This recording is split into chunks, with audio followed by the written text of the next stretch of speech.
Halo semuanya, Assalamualaikum warahmatullahi wabarakatuh. Kita berjumpa lagi. Kali ini kita di mata kuliah Desain Interior 2. Kita akan membahas, di pertemuan kedua ini kita akan membahas tentang studi pustaka dan literatur. Minggu lalu kita akan membicarakan, memperkenalkan kepada teman-teman tentang apa itu studi, apa itu desain interior 2 dan teman-teman sudah mulai bikin konsep ya. Nah, sekarang kita membahas tentang apa aja konsep itu isinya. Salah satunya adalah studi pustaka dan studi literatur. Seperti apa aja studi pustaka dan literatur? Oke, kita langsung masuk ke slide selanjutnya. Nah, sebelum kita masuk ke studi pustaka dan literatur, kita kenali dulu konsep desain adalah ruh dalam mendesain interior. Jadi mendesain interior itu tidak sekedar teman-teman menggambar atau mendesain atau mendekorasi, menata, nggak sekedar seperti itu ya. Tapi dalam desain itu sebenarnya desain interior itu mempunyai ruh. Nah, konsep itulah yang menjadi ruh dalam desain interior. Konsep ini juga punya fungsi untuk menghasilkan ekspresi dalam wujud perancangan. Jadi konsep tidak hanya sekedar tema, tapi di dalamnya juga bisa menghasilkan ekspresi. Contohnya gini, rumah tinggal dengan penghuni yang profesinya misalkan sebagai dokter atau sebagai pengusaha dalam rumahnya itu bisa jadi berbeda konsepnya. Mungkin yang dokter konsep rumahnya dia lebih clean gitu. Sementara yang pengusaha mungkin lebih ke banyak detail seperti klasik gitu misalnya. Itu ada eh, ada peran dari konsep yaitu menghasilkan ekspresi. Nah, dalam proses mendesain ya, kita pasti melakukan beberapa langkah. Sebelum mendesain, tentunya kita akan berbicara dulu dengan klien gitu.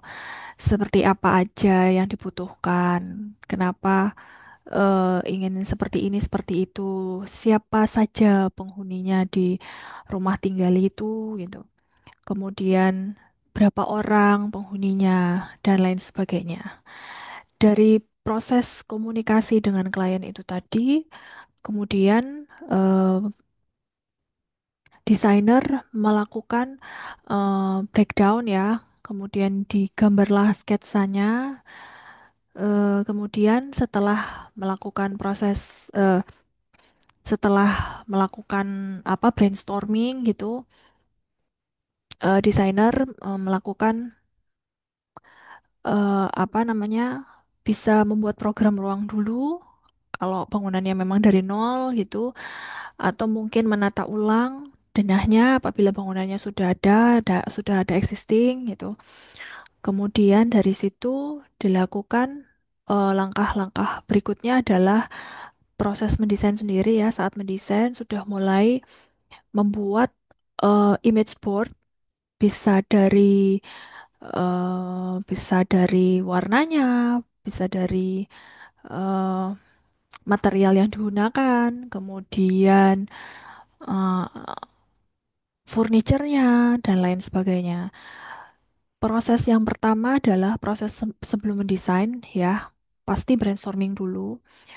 Proses berikutnya adalah proses saat mendesain, yaitu sudah pasti melalui gambar kerja dulu atau sketsa dulu, awalnya dari sketsa, kemudian dilakukan 3D perspektif, baik manual atau render, kemudian selanjutnya adalah membuat image board berdasarkan em, 3D desain 3D itu. Setelah dilakukan, ya, setelah dilakukan proses itu tadi, Sambil berjalan di dalam prosesnya pasti ada proses komunikasi lagi dengan kliennya, berbicara lagi apakah desain tersebut perlu direvisi atau tidak. Jadi ada proses revisi, kemudian ada proses komunikasi selanjutnya gitu. Lalu dari hasil itu apabila sudah oke dari klien, maka dilakukan realisasi desain. Dan dari realisasi itu masih ada proses-proses ya yang lainnya ya, mulai dari RAB, kemudian mungkin pekerjaan bersama ME, Mechanical Engineering, kemudian pekerjaan bersama kontraktor furniture dan lain sebagainya. Setelah itu proses itu tadi berjalan beberapa bulan itu kemudian terrealisasi dan setelah mendesain maka hasilnya sudah bisa dimanfaatkan atau digunakan oleh penghuninya. Itu itu proses mendesain, dan dalam proses mendesain itu tidak lancar mulus ya, bisa jadi eh, kembali lagi setelah step, ibaratnya kalau udah step A, B, C, D, E, F, G sampai Z gitu, dalam proses ke huruf F aja itu bisa kembali lagi ke huruf B.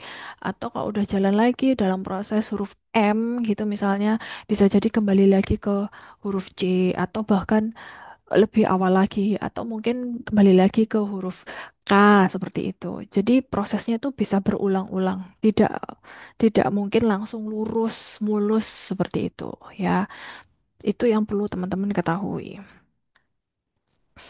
Kemudian dari tahap awal ya, jadi dari deskripsi itu tadi perkiraan seperti ini.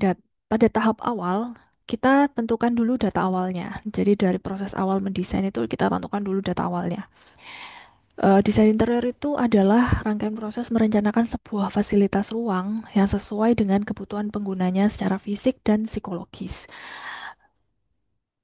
Kita selalu berhubungan dengan kebutuhan pengguna, baik secara fisik dan psikologis. Jadi bukan perkara estetika saja, tapi ada kesesuaian penggunanya, siapa penggunanya gitu. Untuk membuat sebuah desain diperlukan kreativitas yang harus berdasar dengan kebutuhan pengguna dan kondisi existing. Maka faktor yang perlu diperhatikan saat awal mendesain interior adalah tiga hal, yaitu yang pertama pasti harus mengetahui dulu kondisi existingnya. Ya, itu faktor awalnya. Kemudian mengetahui keinginan penggunanya. Dan selanjutnya adalah merumuskan masalah dan tujuannya. Jadi kita harus tahu dulu siapa penggunanya, kebutuhannya apa saja. Kemudian kita rumuskan. Dari proses awal itu tadi kita rumuskan dan kita cari tujuannya apa. Nah, dari proses sebelum mendesain itu tadi ya, perlu dilakukan eh, pengamatan langsung di lapangan juga, mulai dari pengukuran dan pengecekan kondisi lapangan, bahkan sampai wawancara dengan pengguna dan stakeholder gitu ya. Nah, kalau kita lihat dari diagram ini, di sini diagram ini langkah pertama yang ditunjukkan pada diagram ini adalah studi awal. Nah, studi awal itu tadi kita harus membahas dulu tentang penggunanya. Nah, dari pengguna itu tadi siapa saja penggunanya, kita harus tahu. Apakah pemilik, kalau memang dia public space, apakah pengunjung, atau kalau dia memang kantor, apakah dia pengelola gitu. Dari sini kita kerucutkan lagi, kita cek lagi existingnya. Kondisi awalnya seperti apa. Kalau memang perusahaan, kita cari tahu lagi citra perusahaannya seperti apa, kemudian kondisi bangunannya seperti gimana. Nah, itu merupakan langkah sebelum mendesain ya. Itu jadi ada langkah-langkah mulai dari observasi dulu, istilahnya seperti itu, wawancara dan observasi. Oke, baru kemudian kita masuk ke tahap kedua. Nah, tahap kedua adalah studi literatur atau pustaka. Nah, di sini nih, studi literatur atau pustaka ini merupakan studi-studi pendahulu yang linear dengan objek, dapat dijadikan referensi. terutama jurnal, proceeding, buku yang terbit 5 tahun terakhir. Misalnya, jika objek perancangannya adalah restoran, maka yang harus dilakukan adalah studi tentang apa itu restoran. Jenis-jenis restoran itu apa aja, kemudian objek yang dikaji termasuk jenis restoran yang gimana. Kemudian diperbolehkan memasukkan data tentang objek sebanyak mungkin pada literatur, namun harap diingat bahwa apa yang dicantumkan harus sesuai dengan desain dan studi tersebut harus dapat dipertanggungjawabkan. Oke, maksudnya gini. Jadi semisal teman-teman diminta untuk mendesain restoran, maka studi literatur yang harus kita pelajari adalah ya restoran, bukan mall, bukan perpustakaan apalagi. Supaya pembanding itu tadi apple to apple gitu. Ya. Jadi kita harus paham posisinya di situ. Jangan disamakan kebutuhan di restoran dengan kebutuhan di rumah, misal seperti itu. Mungkin kebutuhannya bisa sama dengan di kafe, tapi ada perbedaan pasti antara restoran dengan kafe gitu. Dicek lagi, kalau kafe kan mungkin tempat untuk nongkrong, tapi kalau restoran kan tempat untuk makan. Nah, itu yang perlu dicek kembali. Apa fungsinya? Apa yang dilakukan di situ? Siapa saja penggunanya? Siapa saja pengunjungnya? Seperti itu ya, teman-teman. Oke, lanjut. Ini adalah contoh. eh ini adalah contoh studi pustaka di rumah tinggal ya. Rumah tinggal, rumah tinggal dengan usaha. Oke, kita akan membahas tentang rumah tinggal dengan usaha. Maka ini adalah contoh rumah tinggal dengan usaha. Untuk studi pustaka yang pertama kita harus tahu dulu kan definisinya itu apa. Rumah tinggal, rumah dan tempat usaha, rumah tinggal dengan usaha. Kita pecah jadi dua. Di situ ada dua kata kunci. Rumah atau rumah tinggal dan dengan usaha. Berarti ada rumah tinggal, ada tempat usaha. Dari situ kita definisikan rumah itu apa saja, tempat usaha itu apa. Rumah itu seperti gimana, tempat usaha itu seperti gimana. Kita definisikan di situ. Kita perkuat lagi karakternya. Kalau memang ada pembeda lagi, dijelaskan juga apa namanya jenis-jenisnya gitu. Berikutnya kita masuk ke tahap 3, yaitu tahap studi pembanding. Nah, studi pembanding ini dilakukan untuk memperkaya wawasan desainer terhadap objek desain. Pembanding bisa dilakukan pada objek desain yang memiliki karakter yang sama dengan objek. Misalnya, Anda mendesain perpustakaan, maka Anda harus mencari pembanding perpustakaan lain yang bisa Anda jadikan referensi desain, sistem, dan keunggulannya. Sama seperti yang saya bilang tadi ya, pembanding itu kudu apple to apple, jangan apple to banana gitu. Tapi harus cari yang sama fungsinya, usahakan seperti itu ya. Kemudian ini tadi dicontohkan ya di materi ini dicontohkan kalau misalkan kita mendesain perpustakaan, maka ya kita cari pembandingnya adalah perpustakaan lain. Itu yang pertama.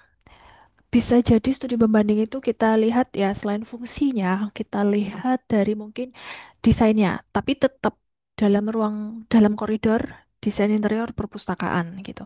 Misal kita perlu pembanding untuk desainnya. Misal kita mau mendesain perpustakaan dengan tema country, misal seperti itu. Maka kita sebaiknya mencari pembanding perpustakaan yang temanya juga senada country atau yang mirip mendekati country. Itu sebaiknya seperti itu. Gitu. Atau kita mencari referensi desain lagi untuk pembanding dari sistemnya dan keunggulannya, kelebihannya apa. Nah, dari situ pembanding-pembanding itu ya, pembanding si perpustakaan A, perpustakaan B, perpustakaan C, dan seterusnya, itu nanti eh, kita pelajari, kita cari yang terbaik dari situ. Nah, pembanding ini tadi untuk mengetahui positioningnya teman-teman dalam mendesain perpustakaan itu seperti apa gitu. Jadi eh, dari situ teman-teman bisa mencari tahu bahkan bisa membuat kelebihan desain teman-teman ketika membuat desain interior perpustakaan. Nah, apakah desain kalian sudah lebih baik atau sama, setara, atau malah di bawahnya? Hati-hati di bagian itu. Makanya kita perlu studi pembanding.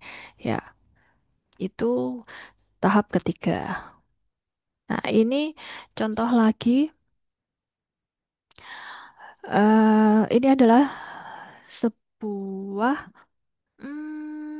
kafe. Ya, ada kafe di dalam rumah tinggal. Nah, didefinisikan. Nah, apa saja studi pembanding itu? Dia dia membuat studi pembanding kafe ya, tiga kafe di dalam rumah tinggal yang ada di rumah tinggal. Pembandingnya harus harus sama. Nah, ini yang perlu diketahui. Akan lebih baik lagi kalau teman-teman bisa membuat studi pembanding itu ketika teman-teman terjun langsung ke lapangan. Jadi bukan melalui website. Karena dari teman-teman observasi secara langsung di lapangan, teman-teman bisa melihat aktivitasnya secara langsung, kekurangannya, kelebihannya, kebutuhan penggunanya. Pengguna itu bisa jadi pemiliknya atau karyawan atau staff dan lain sebagainya gitu. Jadi teman-teman benar-benar tahu suasananya, bisa merasakan secara langsung. Apakah pada kafe itu tadi ternyata ada aroma yang khas gitu. Kalau teman-teman cuma cari di internet, teman-teman tidak akan melihat sesuatu itu gitu. Teman-teman mungkin hanya melihat dari tulisan gitu ya. Tapi ketika teman-teman terjun langsung ke lapangan, bisa jadi teman-teman melihat, merasakan langsung atmosfer interiornya, atmosfer ruangannya. Apakah desainnya ternyata aromanya wangi, kayu manis, misal seperti itu, atau aroma teh. Nah, atau mungkin musik, alunan musik, karena bicara karena tadi kan kita berbicara tentang fisik dan psikologis ya, atau mungkin pasti berhubungan dengan panca indera lah ya pasti. Atau mungkin teman-teman perlu untuk mengetahui musik yang seperti apa yang bisa membangun atmosfer ruangan di situ gitu untuk mendukung desain interiornya. Nah, dari situ maka diperlukanlah studi pembanding yang observasi langsung di lapangan. Nah, maka dari itu di sini teman-teman diminta nanti untuk eh, melakukan studi pembanding yang observasi langsung di lapangan. Gitu ya. Nah, tahap yang keempat adalah studi existing. Dalam studi existing, perlu diketahui data dasar bangunan, termasuk luasan, struktur, kondisi bangunan, dan lokasi. Dari buku The Fundamental of Interior Design, diketahui studi awal bertujuan untuk memahami proyek, memahami area, dan memahami struktur bangunan. Dengan mengetahui kondisi existing, maka mengetahui gambaran menyeluruh tentang keadaan atau situasi yang ada pada suatu lokasi, objek, atau sistem tertentu. Nah, ini tadi, kalau tadi kita bicara studi pembanding, kita observasi langsung di lapangan. Apabila teman-teman mendapatkan proyek secara langsung, itu juga yang sebaiknya jadi pertimbangan teman-teman mempelajari dulu studi existingnya. Bisa jadi teman-teman langsung terjun ke lapangan, atau kalau tidak, teman-teman bisa melakukan wawancara dengan klien gitu ya, untuk menanyakan kondisi existingnya seperti gimana gitu. Nah, dalam kasus tugas kita ini, teman-teman nanti akan diberikan denah, ya, denah rumah tinggal, dan teman-teman diminta untuk menganalisa kelebihan dan kekurangannya apa dari denah rumah tinggal tersebut, gitu ya. Jadi, teman-teman harus paham area dan terutama lagi struktur bangunannya. Kalau bicara struktur bangunan pasti bicara tentang kolom, ya, tentang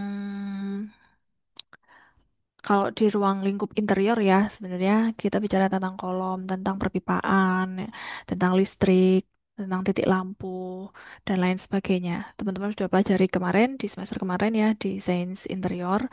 eh Tentang pondasi juga sebaiknya, tapi kita tidak bicara terlalu dalam ya tentang pondasi gitu. Kemudian terutama kolom, struktur dinding, kolom, dinding, lantai, plafon. Tapi lantai dan plafon bisa mengikuti struktur dinding yang utama. Gitu. Kemudian teman-teman analisis sirkulasi dari studi existing itu tadi sirkulasi penghuninya, sirkulasi pengguna ruangannya itu seperti gimana? Sirkulasi udaranya mungkin atau sirkulasi eh sirkulasi pencahayaan juga cahaya alami. Nah, itu juga bisa jadi pertimbangan teman-teman untuk mendesain interior. Kemudian zonasi ruangnya juga. Zonasi area publik, area semi publik, area private itu teman-teman juga pelajari dulu di situ. Apakah zonasi ini sudah baik atau belum? Apakah perlu diperbaiki atau tidak ada perubahan? Jadi teman-teman tinggal mendesain saja di dalamnya atau apabila memang ada perubahan, teman-teman diskusikan lagi dengan klien dan diskusikan juga dengan eh, teman-teman arsitek atau sipil yang lebih paham gitu. Nah, dari kita analisis itu tadi, kita cek lagi ya, kelebihan dari denah itu tadi apa dan kekurangannya itu apa. Nah, dari situ nanti jadi dasar teman-teman membuat atau melayouting ulang, mendenah ulang dari kondisi existing yang sudah diberikan gitu. Nah, hal-hal yang perlu dilakukan dalam studi existing ya, dalam hal ini adalah yang pertama tentu studi corporate image. Studi corporate image maksudnya apa? Jadi kalau memang di rumah dengan usaha itu tadi sudah ada corporate image-nya gitu, dibuatlah brandnya itu dipahami dulu. Studi corporate image itu kita memahami eh, tentang apa ya? Tentang deskripsi perusahaan itu. Dia bergerak di bidang apa? Terus karyawannya ada berapa? Penggunanya siapa aja? Apakah ini di bidang jasa atau produk gitu? Kemudian barang atau jasa gitu ya. Kemudian dicek lagi eh, aktivitas di dalam tempat usaha itu tadi apa saja. Corporate image bisa jadi acuan teman-teman ketika mendesain karena teman-teman harus tahu atmosfer kerjanya juga seperti gimana. Kemudian yang kedua adalah studi layout bangunan existing. Ini yang dana existing tadi ya, studi existing itu tadi. Berikutnya adalah studi kondisi existing. Nah, sebaiknya ada foto existingnya, kondisi existing kayak gitu. Kemudian yang keempat adalah studi sirkulasi. Yang kelima, studi struktur bangunan. Dan yang keenam, studi arah dan lokasi bangunan. Nah, ini tadi kan sudah saya sebutkan ya, 6 ini tadi ya. Ada arah dan lokasi bangunan. Arah bangunannya, hadapnya kemana? Arah bangunan ini tadi bisa jadi kelebihan teman-teman ketika menata titik jendela, menata titik pintunya, gitu. Menata fasad. Nah, kalau bicara fasad udah pasti bukan ranahnya kita ya, tapi ini jadi pertimbangan teman-teman ketika mendesain, gitu. Posisi tempat tidurnya, posisi tempat duduk, posisi area TV-nya, seperti itu. Nah, ini ada contoh tentang analisa sirkulasi dan organisasi ruang. Kemudian setelah tahu analisa sirkulasi dan organisasi ruangnya, dicek lagi fasilitas dan aktivitas yang diberikan, fasilitas apa saja, aktivitas yang bisa dilakukan di fasilitas tersebut apa saja. Itu. Ini contohnya. Pada tahap kelima dan keenam, ya, adalah studi pengguna dan studi aktivitas. Siapa yang melakukan aktivitas tersebut? Siapa yang berada di ruangan tersebut? Nah, kita harus tahu, pertama adalah data demografinya dulu. Siapa penggunanya? Ya, bisa jadi mulai gendernya, bisa jadi mulai usia, gender, usia, kemudian pekerjaannya apa, profesinya apa, hobinya juga ada gitu. Lalu aktivitasnya apa saja atau eh, harapan, keinginan dari si klien atau penghuni rumah itu. Dan berikutnya adalah batasan. Biasanya batasan ini diberikan oleh klien langsung ya. Kayak saya nggak mau pintunya ada di sini, saya maunya ada di sini. Atau pernah ada kasus juga klien yang minta arah pintunya sesuai Feng Shui gitu. Maunya lebarnya sekitar 120 cm pintunya, hanya satu daun pintu. Nah, itu gimana tuh penyelesaiannya? Dan arahnya barat daya, misal seperti itu. Karena Feng Shui-nya yang bagus barat daya. Nah, itu jadi salah satu batasan buat desainer interior untuk mendesain bangunan itu gitu. Tapi itu juga nanti buat membuat kita sebaiknya lebih kreatif lagi ya, lebih terbuka lagi pada berbagai macam demografi itu. Oke. Berikutnya ada yang pertama studi pengguna. Nah, studi pengguna ini yang kita ketahui pada kasus rumah tinggal dengan usaha saat ini adalah di kelas studio DI2 ya. Nah, ini adalah studi pengguna penghuni rumah tinggal. Yang pertama itu, kemudian studi pengguna staf dan staf atau karyawan, dan yang ketiga adalah studi pengguna pengunjung. Kalau ada studi pengguna pengunjung ini kita ambil data demografi aja, misalkan range usia dan gender, misal seperti itu. Jadi data demografi secara umum. Misal pada kasus kafe gitu. Kafe rumah tinggal yang ada usaha kafe kecil gitu. Studi penggunanya studi pengguna penghuni rumah tinggalnya gimana untuk tahu penggunanya gitu. Cek siapa aja berapa orang penggunanya di dalam rumah tinggal itu. Lalu gendernya apa saja? Misal satu penghuninya adalah keluarga. Keluarga terdiri dari ibu, ayah, dua anak, ternyata ada satu nenek, misal seperti itu. Kemudian ada pembantu. Nah, ini adalah studi pengguna. Usianya berapa? Dicek. Usianya berapa? Gendernya apa? Pekerjaannya, profesinya apa? Hobinya apa? Lalu yang dibutuhkan dari situ nanti kita ketahui kebutuhan ruangannya itu apa saja gitu. Kemudian studi pengguna staf atau karyawan. Nah, ketika di rumah tinggal itu tadi ada usaha kafe, dicek lagi pasti ada karyawan kan. Nah, karyawannya itu ada berapa? Karyawannya misal ada 4. Dijelaskan, misal kafenya kecil, karyawannya ada 4. Tugasnya sebagai apa saja, job desk-nya apa, itu dijelaskan empat-empatnya gitu. Misal tugasnya yang satu adalah barista, dia menyiapkan kopi sampai menyuguhkan kopi, serta menjadi kasir, misal seperti itu. Yang kedua adalah waitress-nya, misal seperti itu. Yang kedua adalah waitress-nya. Nah, yang ketiga misal bagian administrasinya. Atau dia administrasi yang merangkap kasir, tadi barista sendiri, misal kayak gitu. Dan yang keempat adalah bagian cleaning service-nya. Misal seperti itu ya, ada 4. Nah, itu job desk-nya udah beda-beda. Artinya ketika job desk-nya udah beda, tentu aktivitasnya berbeda. Maka yang perlu dicek lagi adalah kebutuhan ruangannya juga pasti berbeda. Nggak mungkin dong bagian cleaning service gitu, tapi dia diberi fasilitas seperti admin. Atau admin fasilitasnya jejeran sama cleaning service. Itu kan sangat bertolak belakang ya, sangat tidak mungkin gitu. Maka dari itu kita harus tahu studi penggunanya apa, penggunanya siapa, aktivitasnya apa saja, dan apa aja yang dibutuhkan. Itu. Kalau bicara pengunjung, kita tidak mungkin ya menspesifikkan satu persatu pengunjung range usia gitu. Kalau kafe mungkin bisa jadi usia remaja sampai dewasa.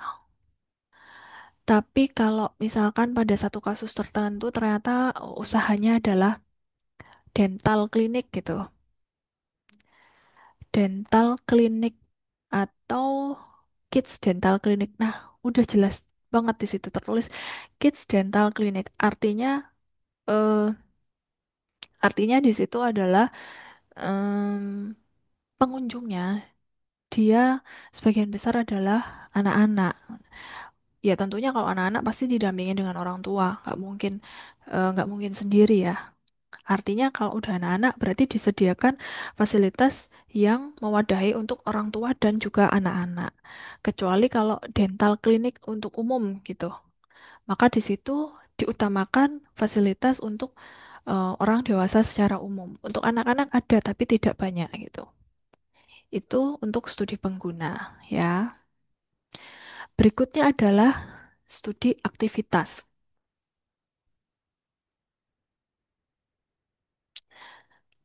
Studi aktivitas ini meliputi studi aktivitas penghuni rumahnya. Tadi udah saya jelaskan, misal ada suami, istri, anak, anaknya dua, nenek, atau ada asisten rumah tangga gitu. Kemudian yang kedua adalah studi aktivitas owner atau staff atau karyawan. Dan yang ketiga adalah studi aktivitas pengunjung. Nah, oke.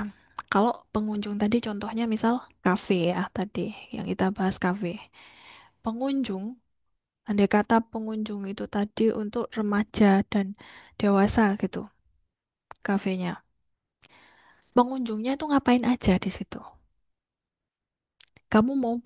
Anda mau beri fasilitas apa supaya pengunjung punya aktivitas apa gitu. Atau Anda ingin aktivitas apa dari pengunjung supaya Anda bisa memberikan fasilitas tersebut. Misal, kafe ini fungsi utamanya adalah kafe. Tapi ada satu corner untuk main game, misal seperti itu.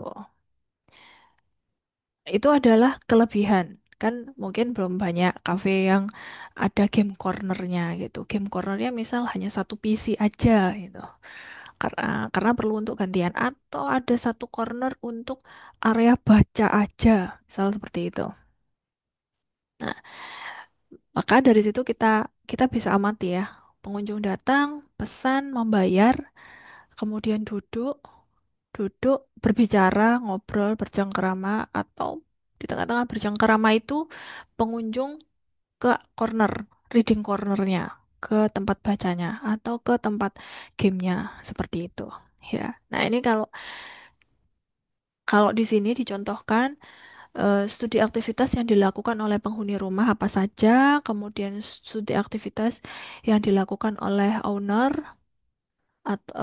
dan staff itu apa saja, dan pengunjung apa saja. Misal, nah kalau ini ya, kalau penghuni rumah mulai dari jam 6 sampai jam 7, mulai dari bangun pagi. Jadi kita mempelajarinya adalah mulai dari awal. Kalau untuk penghuni ya, mulai dari dia bangun pagi, ngapain? Mungkin bangun pagi, langsung mandi, kemudian habis mandi masak, atau bangun pagi, ambil wudhu sholat, terus habis itu mandi, terus masak, sarapan, berangkat kerja, atau mulai menyiapkan kafenya gitu. Kemudian,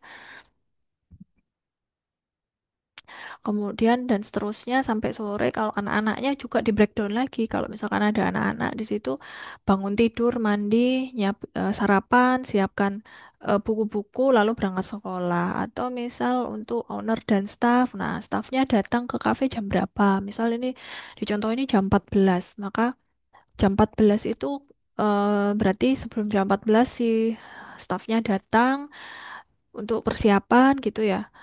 Jam 14 mulai persiapan, bersih-bersih kafe gitu. Kemudian mulai dari jam 15 kafenya dibuka untuk menyambut tamu, menyambut pengunjung dan menerima pesanan dan seterusnya sampai kafe ditutup.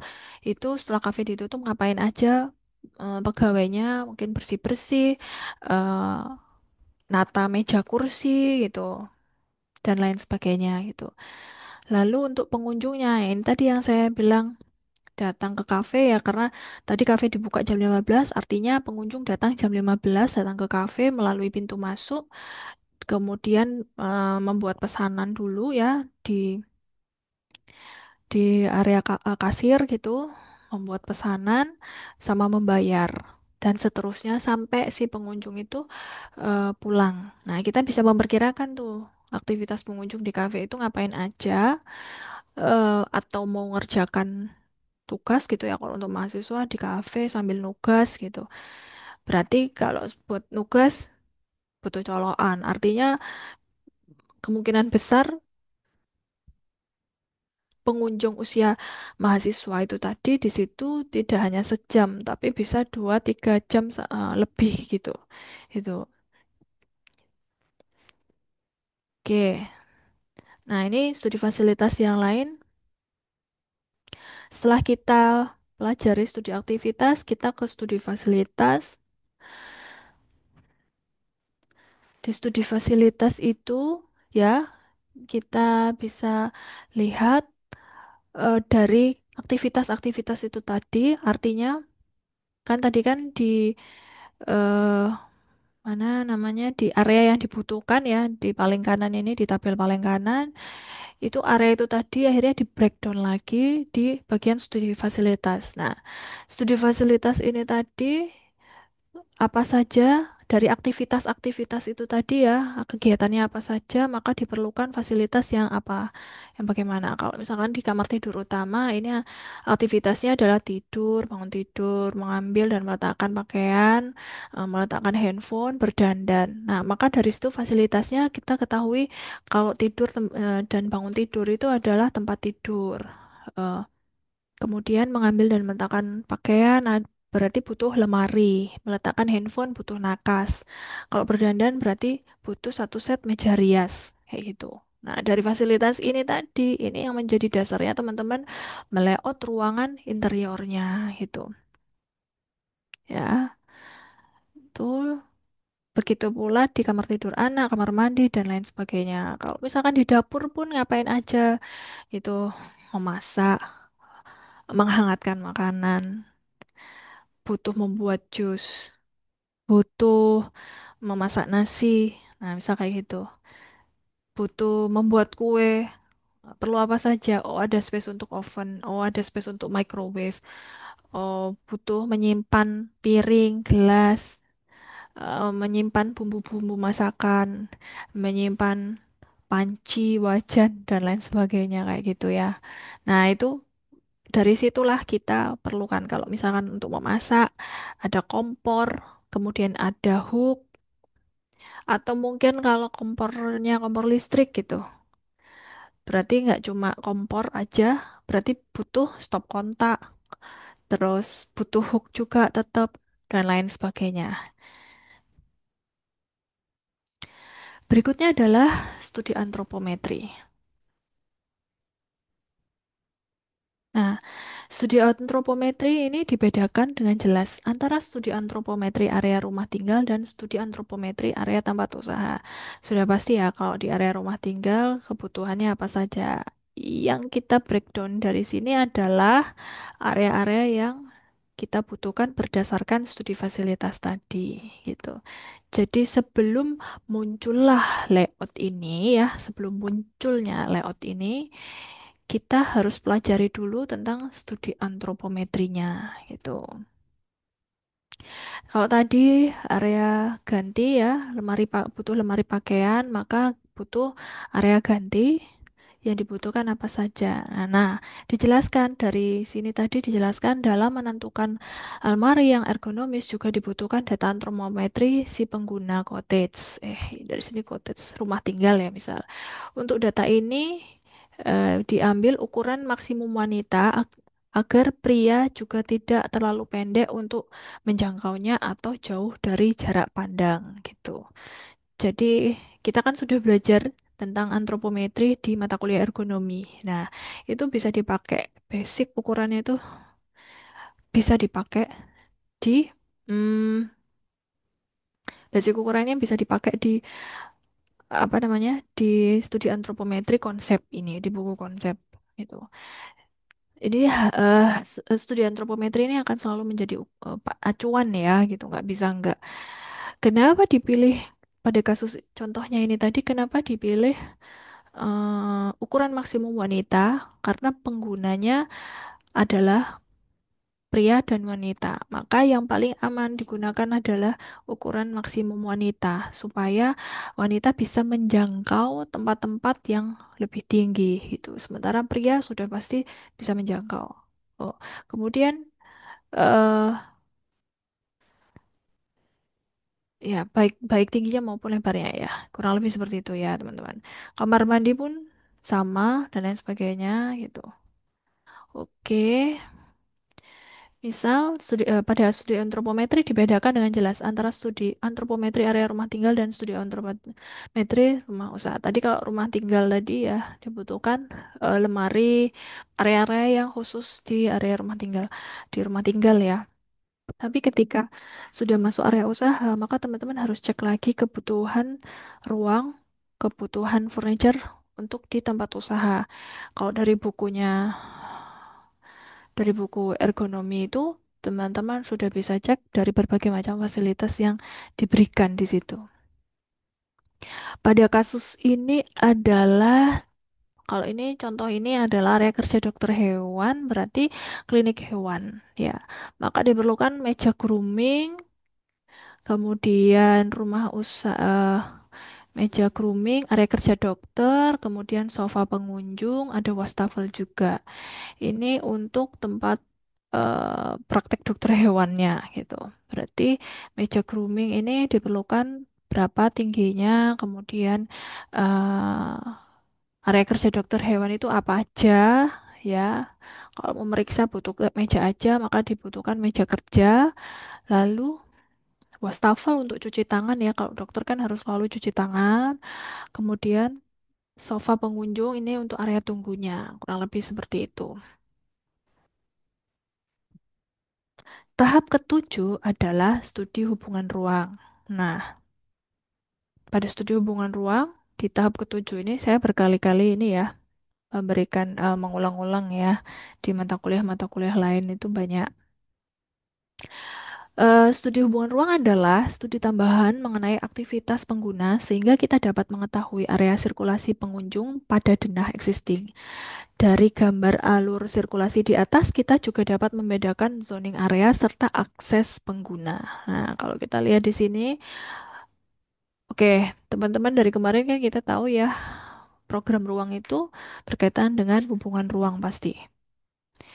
Yang kita pelajari pertama adalah proses kerjanya adalah kita ketahui dulu eh, aktivitasnya. Tadi setelah kita tahu beberapa aktivitas yang diberikan, kemudian fasilitasnya apa saja, dari fasilitas itu tadi kita masukkan ke hubungan ruang. Ya udah kita mulai otak-atik lagi nih penataannya. Kita mulai masuk ke hubungan ruang. Nah, di hubungan ruang itu tadi kita buat bubble diagram. Yang mana yang paling dekat. Nah, definisi dari bubble diagram ini adalah semakin besar bubble-nya, artinya ruangannya yang dibutuhkan adalah ruangan yang cukup besar. Sementara bubble yang semakin kecil, berarti ruang yang dibutuhkan adalah lebih kecil daripada yang lainnya, gitu kurang lebih. Dari bubble diagram ini, setelah tahu ditata penataannya supaya sirkulasinya sesuai ya, supaya sirkulasinya baik dan tidak ada yang berantakan, yang chaos gitu arah-arahnya, maka dilanjutkan ke blok diagram. Blok diagram ini untuk mengetahui area-area yang dibutuhkan pada sebuah bangunan rumah atau sebuah bangunan apapun itu. Ya, dibuat blok diagram. Setelah dibuat blok diagram, langkah selanjutnya adalah menentukan titik pintunya. Itu udah mulai area blok diagram dan lain sebagainya. Kemudian dari situ dilanjutkan lagi ya ke titik pintunya, kemudian ke layout. Kurang lebih seperti itu. Berikutnya juga ada matriks. Matriks ini juga menentukan perlu tidak perlunya hubungan itu, ruangan-ruangan itu tadi saling berhubungan gitu. Nah, ini di contoh ini ya, contoh lainnya lagi ini studi hubungan ruang pada bubble diagram. Kalau pada kasus ini adalah rumah tinggal 2 lantai, maka ada penghubungnya antara lantai ke-1 dan lantai kedua melalui tangga. Tangga itu ditulis di sini. Nah, area untuk tempat usaha, areanya untuk tempat usaha itu dibedakan dengan area rumah tinggal. Jadi, jangan dicampur, tapi dibedakan gitu ya. Kenapa? Supaya kelihatan sirkulasi orangnya arahnya gimana gitu. Sirkulasi-sirkulasi itu tadi, sirkulasi pengguna itu tadi itu ditunjukkan pada garis-garis ini. Garis yang lurus merupakan sirkulasi private ya, artinya digunakan oleh penghuni rumah. Kemudian yang putus-putus ini merupakan sirkulasi publik gitu. Pada bubble-bubble ini menunjukkan beberapa warna yang berbeda. Ini juga ada artinya. Yang biru area private, yang hijau semi private, yang orange ini area public. Setelah dibuat bubble diagram dilanjutkan dengan matrix. Nah, matrix ini tadi juga menunjukkan adanya hubungan dan tidak adanya hubungan antar ruangan itu tadi. Matriksnya seperti ini gitu. Yang warnanya abu-abu full dia berarti berhubungan, yang abu-abu separuh berarti dia sebaiknya ada hubungan. Artinya dia belum tentu ada hubungan gitu ya. Sementara yang putih dia tidak ada hubungan. Nah, warna-warna ruangan ini tadi ada kuning, ada hijau, ada biru ini sama warnanya dengan area di bubble diagram. Artinya ruangan-ruangan yang tertuang di matriks ini tadi sama ya, sama dengan yang ada di bubble diagram, tidak boleh berbeda gitu ya.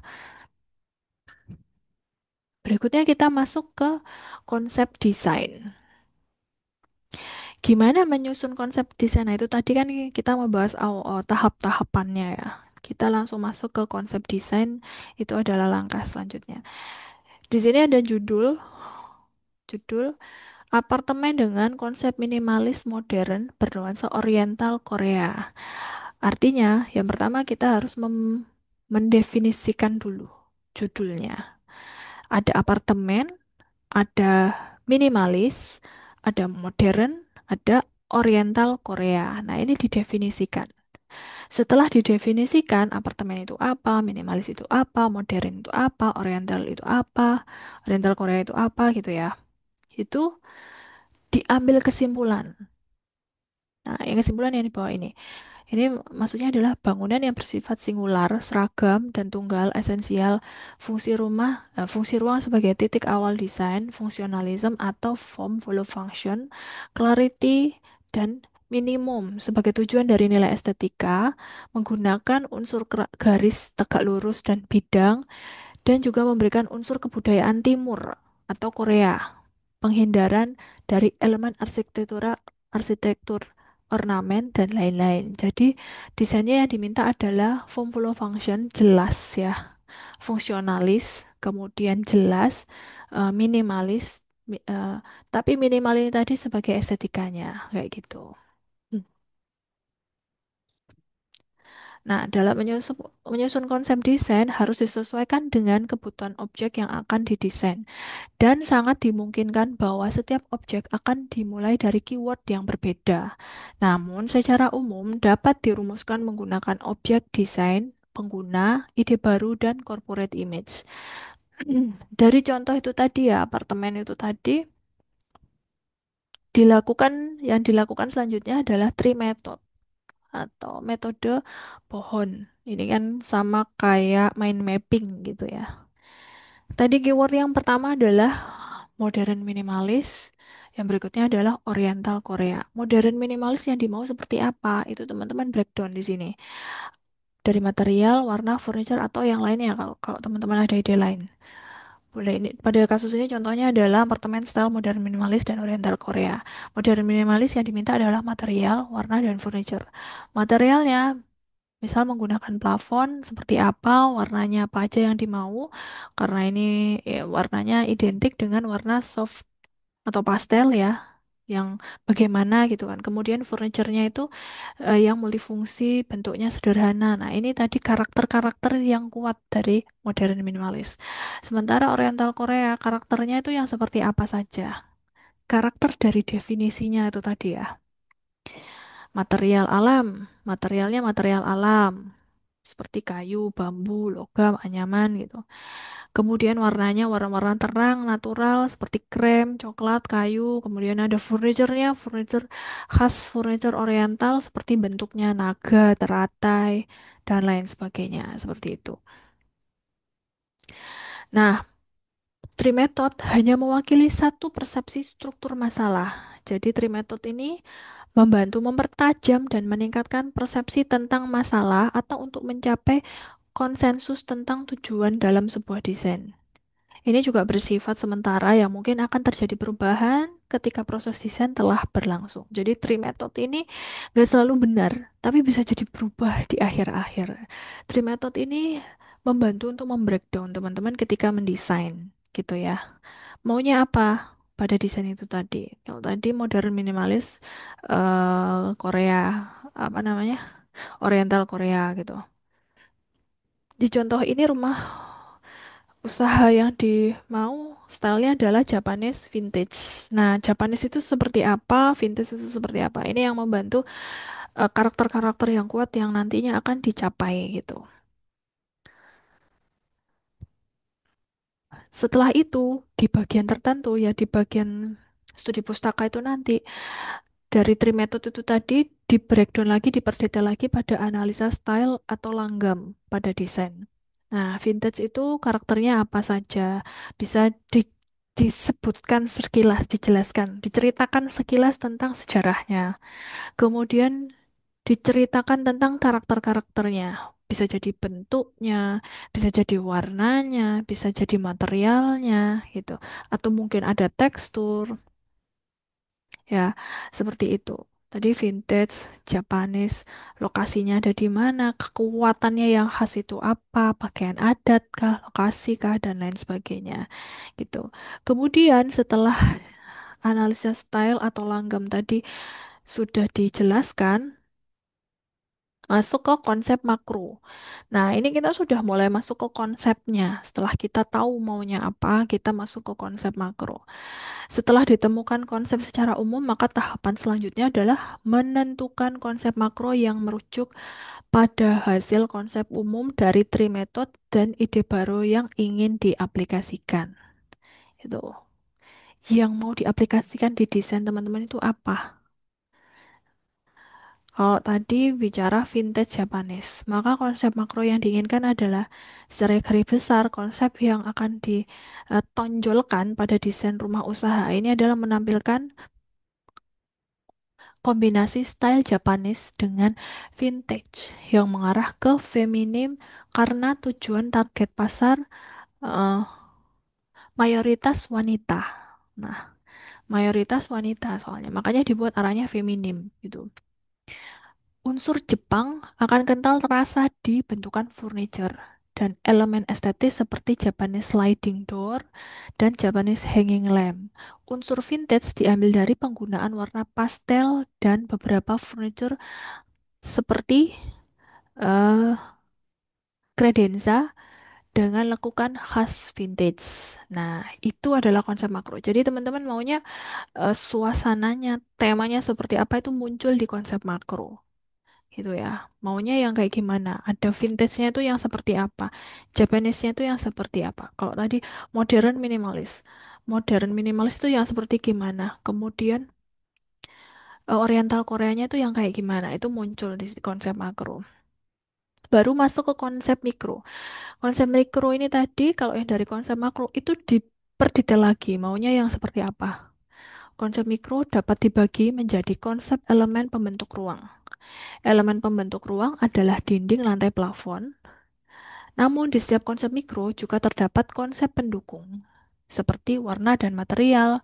Pada konsep mikro juga diperbolehkan menyusun konsep pendukung lain yang dibutuhkan, seperti pencahayaan, mebel, elemen estetis, penghawaan, keamanan display system, EGD, dan seterusnya. Itu konsep mikronya. Nah, misal pada contoh yang di sebelah kiri ini, konsep mikro yang dimau adalah furniture. Dia mau menunjukkan furniture, maunya furniturnya yang seperti gimana modelnya. Nah, kayak gitu. Ini ditunjukkan style-stylenya kurang lebih yang seperti ini maunya. Ada kayu, kemudian ada unsur rotannya, kemudian ada besi warna hitam, dan lain sebagainya. Ada sedikit lekuan. Nah, atau di contoh yang sebelah kanan, vintage-nya ditunjukkan di mana, di ornamen dekorasinya. Japanese-nya seperti apa? Sliding door ya tadi. Japanese sliding door. Kemudian bisa di lighting-nya yang ala-ala Jepang. Beberapa dekorasi yang sentuhan Jepang juga gitu. Oke, Untuk studi pustaka seperti itu ya, yang kita ketahui mulai dari